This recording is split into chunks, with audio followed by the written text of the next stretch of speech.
Hello everyone. So I think that for this video I'm gonna actually talk a little bit more about something different that you don't normally hear about it.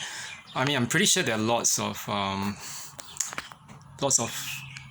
videos made about this topic online, but just gonna go from my personal point of view and tell everyone a little bit more about myself, especially in the light of what I went through about 5 years ago, about at least 5 years ago. So I mean, it'll be a bit of a ranting at some points, and today I'll be talking a little bit more about my CPTSD or PTSD journey and narcissistic emotional abuse. So, okay, the reason that I'm actually talking about it is, as you can guess, because I was actually in a narcissistic relationship about 4 years ago. That was in 2016. It didn't last very long. It lasted only for about 3 months. But I had actually known that particular ex for, some time. Not really well, but maybe about, let's say, about 6 to 8 months before the 3 months of dating began. So that kind of counts as like 1 year of trauma with that, that thing that goes on, and you don't really see it. I mean, just because you don't see the physical violence, it doesn't mean there wasn't any abuse. And the problem is that I think that society actually has this tendency to victim shame.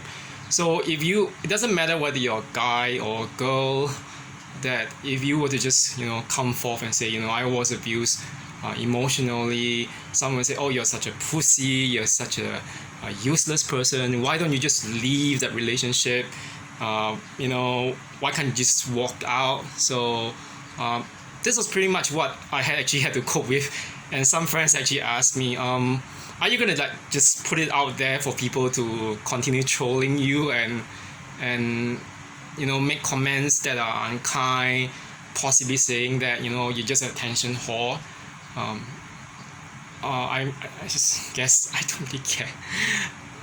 What I care about is actually that people see things for what they are, and that they are those who actually they are going through the same thing, that they can actually just walk out and have the courage to stop getting into that relationship.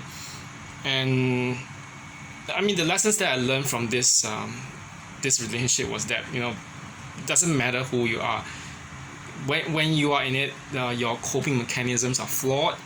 So we try seeking validation from other people, and even especially people who don't see the good in us. So, and of course, it's only when you see the flawed mechanisms that you start realizing that you can actually move on. So I guess that you can say that if we could just pack our bags and leave, and just walk away without saying anything, just the way people in, let's say, K-pop companies say, oh, I had enough, that's it, and just pack their bags and they say, I'm gonna leave Korea. I think most of us in those relationships would have, but most of us were kept in it for different reasons. They could be emotional, could be physical, could be financial, could be, there's a complex of different reasons. And personally, I know some people myself who actually tried leaving only to actually go back again, and then they went back to be abused because of some form of emotional dependence or financial dependence on your narcissist and everything. So okay, so just let me go through a few things that actually things that I'll be reading from my notes and talking a little bit more about. So concerning PTSD, so PTSD is real. Okay, that's the first point I actually want to make about this whole journey, because just based on appearances, you can't deny that there's such a thing called PTSD. Some people whom I initially called friends, they downplay the significance. They laugh it off, and then they just say, you are exaggerating, it's too fantastic, people can't be that abusive, I think you just you don't like them, you're getting sick of them, that's why you are exaggerating a story and creating your own narrative of the whole thing is not true. Okay, so the story, let me go through the story of how I was being discarded. So it was like about 1 or 2 weeks before the discard. The discard was actually 28th of July in 2016. So that was 3 days just right after the Narcs birthday. So Narcs actually discard you on special days like that. It's to get a rise out of the pain and of seeing you suffer while they are on the high.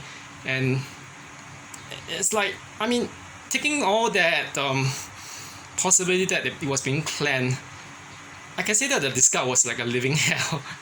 Okay, the day itself was horrible, but beyond the day itself, like 1 or 2 weeks before the thing, I started realizing a lot of things which were not even things that I expected from the relationship. Okay, for example, 1 week before, I think it's 1 week, yeah, 1 to 1.5 weeks.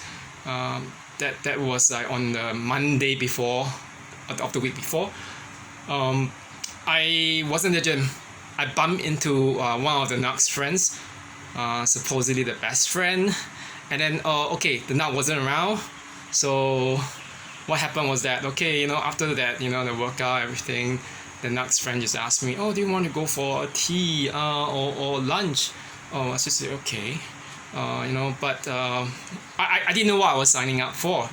But after that, after that lunch, that was illuminating, because you have a so-called friend of a Narc who's now your ex, who was telling you stuff like, whoever, were you all in, asking you stuff, were you in the relationship before, when we were traveling in Japan in 2015 in December, were you you didn't know each other, okay, were you dating in March 2016 or 20 February 25th 16, because I think that whoever was actually seeing this guy who was in his 20s and in university, and whoever meaning the Narc was actually